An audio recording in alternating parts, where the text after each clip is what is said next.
Hello बच्चों, let's read this question. The question says correct incorrect statement. Correct incorrect statement. Statement first, when a liquid and its vapor are at equilibrium and the pressure is suddenly decreased, cooling occurs.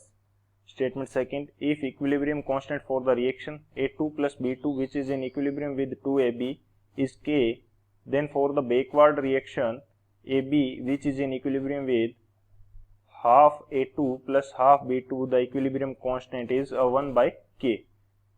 Statement third, catalyst makes a reaction more exothermic. Option first, true, false, false. Option second, false, true, false. Option third, true, true, false. And option fourth, false, true, true. तो इस question के अंदर हमें correct and incorrect statement find out करना है. तो बात करते हैं हम लोग की कंसेप्ट की. की कंसेप्ट की यदि बात की जाए तो क्या की कंसेप्ट यूज होगा इस क्वेश्चन के लिए. की कंसेप्ट, तो वो हमारे पास फर्स्ट की कंसेप्ट होगा ले चेटेलियर प्रिंसिपल. फर्स्ट हमारे पास क्या है, ले चेटेलियर प्रिंसिपल. ये प्रिंसिपल क्या कहता है कि यदि हम किसी भी रिएक्शन से इक्विलिब्रियम के ऊपर यदि कोई रिएक्शन है तो उसके किसी भी वेरिएबल को चेंज कर देते हैं तो इक्विलिब्रियम उस डायरेक्शन के अंदर शिफ्ट कर जाएगा जिस डायरेक्शन के अंदर उस चेंज का क्या हो, अपोज हो, या उस चेंज को क्या किया जाए, वापिस से एडजस्ट किया जा सके. तो उस डायरेक्शन के अंदर ये क्या हो जाएगा, शिफ्ट कर जाएगा. तो ये हमारा क्या रहता है, प्रिंसिपल रहता है ले चेटेलियर प्रिंसिपल. एक बार फिर से मैं इसकी वर्डिंग बता देता हूं कि यदि हम कोई भी रिएक्शन यदि हमारे पास इक्विलिब्रियम के अंदर है तो हमने उस इक्विलिब्रियम के ऊपर रिएक्शन का कोई कंपोनेंट चेंज कर दिया, जैसे प्रेशर इंक्रीज कर दिया, वॉल्यूम इंक्रीज कर दिया, किसी प्रोडक्ट या रिएक्टेंट की कंसंट्रेशन को बढ़ाया घटा दिया, तो इक्विलिब्रियम उस डायरेक्शन के अंदर क्या हो जाएगा, शिफ्ट कर जाएगा जिस डायरेक्शन के अंदर हमने जो इफेक्ट किया है उसको क्या किया जा सके, काउंटर एक्ट किया जा सके. तो ये हमारे पास ले चेटेलियर प्रिंसिपल है. अब इसके जो फंडामेंटल्स हैं वो मैं आपको बता देता हूं. जैसे कि यदि हम वॉल्यूम इंक्रीज कर देते हैं तो उसका क्या इफेक्ट होगा. जैसे हमने क्या इंक्रीज किया, वॉल्यूम इंक्रीज कर दिया. वॉल्यूम इंक्रीज किया तो जो हमारे पास होगा, इक्विलिब्रियम शिफ्ट कर जाएगा टुवर्ड्स मोर मॉलिक्यूल्स. तो यहां पे मैं बात कर लेता हूं equilibrium will shift towards more molecules, more number of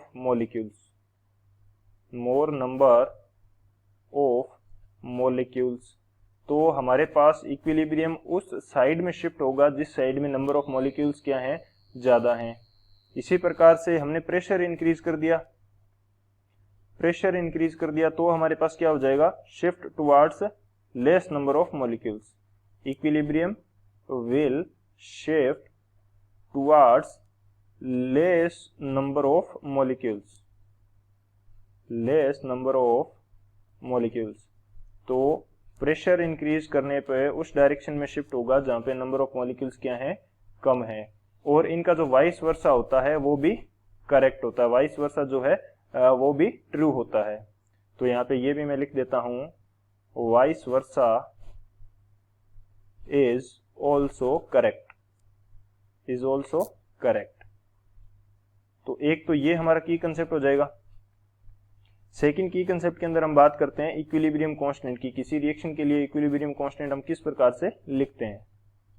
तो सेकंड जो है वो हमारा क्या होगा, की concept equilibrium constant.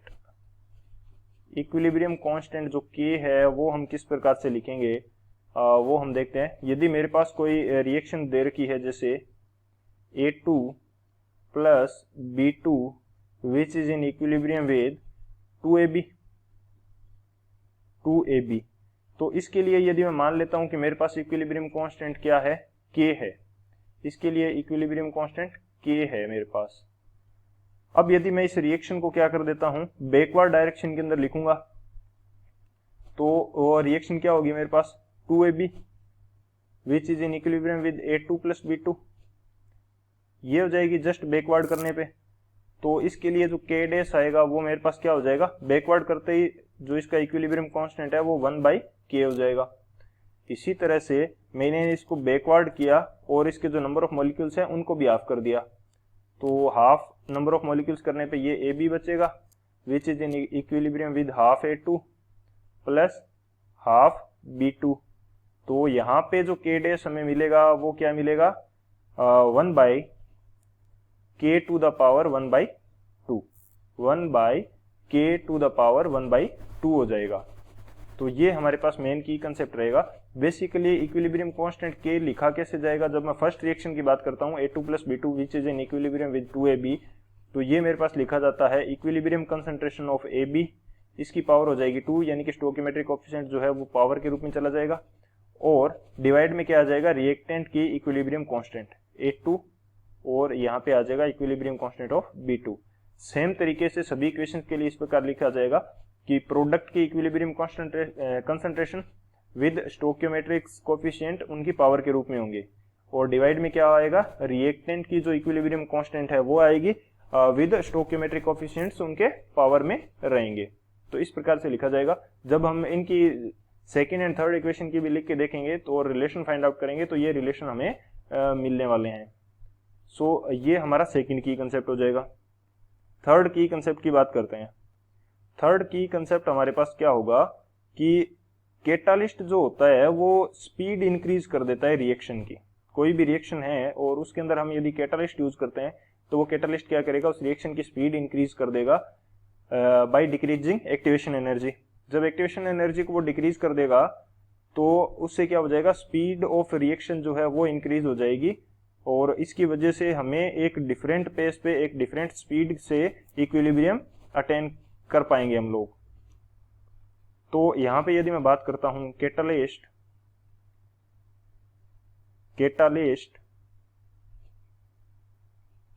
Can change the speed of reaction, can change the speed of reaction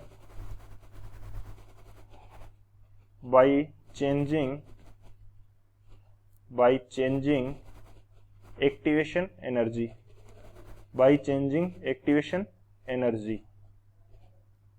activation energy को चेंज कर देगा, जिसकी वजह से हमारे पास स्पीड ऑफ रिएक्शन क्या हो जाएगी, चेंज हो जाएगी। Hence we achieve equilibrium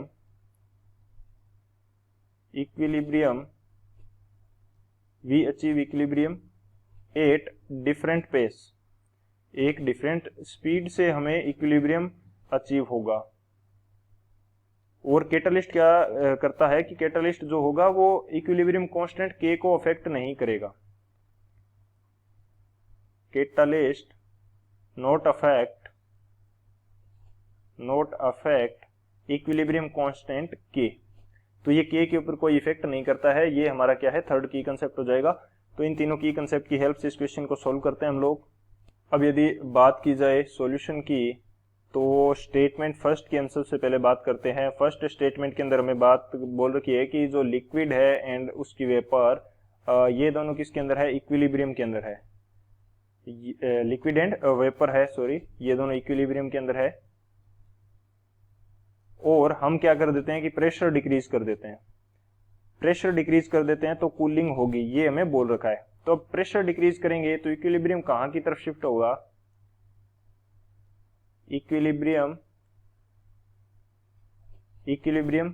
will shift in forward direction. Forward direction के अंदर किस प्रकार से शिफ्ट हो जाएगा, ये हमने बात की थी कि जब प्रेशर हमने क्या कर दिया, डिक्रीज कर दिया। की कंसेप्ट जो हमने फर्स्ट डिस्कस किया है उसके अंदर हमने बोला था कि जब प्रेशर इंक्रीज करेंगे तो लेस नंबर ऑफ मॉलिक्यूल्स की तरफ शिफ्ट हो जाएगा, और इसका वाइस वर्सा भी करेक्ट है। तो यानी कि जब प्रेशर हम डिक्रीज करेंगे तो मोर नंबर ऑफ मॉलिक्यूल्स की तरफ शिफ्ट होगा। तो मोर नंबर ऑफ मॉलिक्यूल्स किस में होते हैं, लिक्विड में या वेपर के अंदर? वेपर के अंदर मोर नंबर ऑफ मॉलिक्यूल्स होंगे, मोर नंबर ऑफ मॉलिक्यूल्स होंगे। यदि नंबर ऑफ मॉलिक्यूल्स ज्यादा है तो इक्विलिब्रियम किधर जाएगा, फॉरवर्ड डायरेक्शन के अंदर। फॉरवर्ड डायरेक्शन के अंदर जाएगा तो ज्यादा मात्रा में क्या होगा, वेपोराइजेशन होगा। और वेपोराइजेशन हमारे पास क्या होती है, एंडोथर्मिक प्रोसेस है। वेपोराइजेशन किसी प्रोसेस है हमारे पास, वेपोराइजेशन ये हमारे पास प्रोसेस है एंडोथर्मिक। एंडोथर्मिक से मीनिंग क्या हुआ कि जो प्रोडक्ट है उसकी एनर्जी क्या है हमारे पास, या हीट लेवल ऑफ प्रोडक्ट है वो ज्यादा है। जब हीट लेवल ऑफ प्रोडक्ट ज्यादा है यानी कि रिएक्टेंट के साथ हम कुछ एनर्जी जोड़ रहे हैं। एंडोथर्मिक का मीनिंग क्या हुआ कि रिएक्टेंट लिया प्लस उसके साथ मैं बात करूं कि हीट की बात करते हैं, एंडोथर्मिक हीट, तो ये क्या बनाएगा, प्रोडक्ट बनाएगा। तो यहाँ पे इन्वायरमेंट में क्या हो रहा है, हीट लॉस हो रहा है, सॉरी हीट लॉस नहीं, इन्वायरमेंट के अंदर हीट का डिक्रीज हो रहा है। हीट का डिक्रीज हो रहा है तो क्या होगा, कूलिंग इफेक्ट आएगा। तो हमारे पास क्या आएगा, कूलिंग इफेक्ट आएगा। जब कूलिंग इफेक्ट आएगा तो हमारा जो फर्स्ट स्टेटमेंट है वो क्या है, ट्रू है। फर्स्ट स्टेटमेंट हमारा ट्रू है। सेकंड स्टेटमेंट के अंदर में क्या बोल रखा है कि if equilibrium constant for the reaction A2 plus B2 which is in equilibrium with 2AB, इसके लिए यदि हमारे पास K है तो जो बैकवर्ड रिएक्शन है और उसके नंबर ऑफ मॉलिक्यूल्स हाफ कर दिए हैं तो उसके लिए 1/K होगा क्या, तो उसके लिए 1/K होगा या नहीं होगा, ये हमें चेक करना है।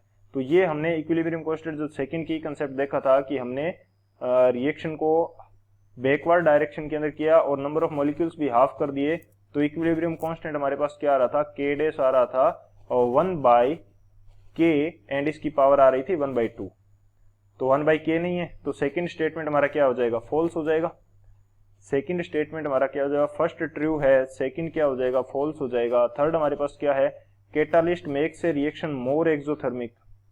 मोर एक्सोथर्मिक या एंडोथर्मिक बनाने में कैटालिस्ट का कोई रोल नहीं होता। कैटालिस्ट क्या करता है, जस्ट एक्टिवेशन एनर्जी को क्या करता है, चेंज करता है, जिसकी वजह से स्पीड ऑफ रिएक्शन चेंज हो जाएगी। बाकी अदर कैटालिस्ट का किसी भी कंडीशन के अंदर या एक्सोथर्मिक एंड एंडोथर्मिक प्रोसेस और कैटालिस्ट जो है वो इक्विलिब्रियम कांस्टेंट को भी अफेक्ट नहीं करेगा। तो हमारा ये जो थर्ड है वो भी क्या है, फॉल्स है। तो कौन सा ऑप्शन करेक्ट होगा हमारे पास, फर्स्ट स्टेटमेंट करेक्ट है, बाकी दो फॉल्स हैं। तो जो फर्स्ट ऑप्शन है TFF ये हमारा क्या हो जाएगा, करेक्ट हो जाएगा। So option first is the final answer. I hope you understood it well. Best of luck. Thank you.